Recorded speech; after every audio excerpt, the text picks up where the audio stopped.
Ang pangutana, midawat ba di ay ang mga Romano sa mga Kristiyano sa unang panahon? Sa sinugdan, ang mga Romano dili dayon midawat sa mga Kristiyano. Ang mga unang Kristiyano sa Roma kilangkuban sa mga Hudyo ug mga Pagano, mga Gentiles, nga midawat kang Kristo.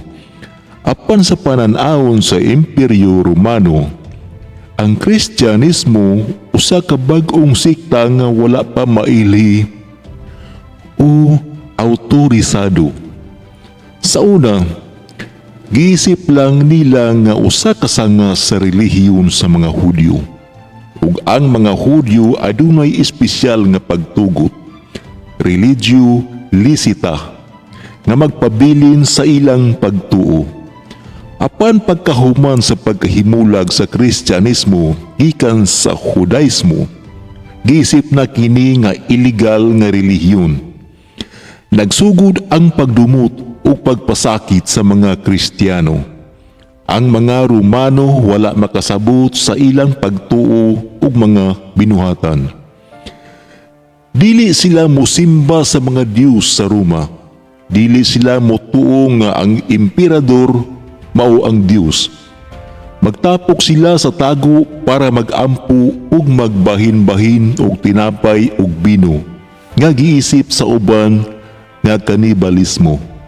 Tungod niini, daghang Kristiyano ang gipangdakop, gipangpriso ug gipamatay. Sa panahon ni Nero, usa ka emperador, nagsugod sa dako nga pagpasakit sa Roma human sa dakong sunog niadtong tuig 64 AD.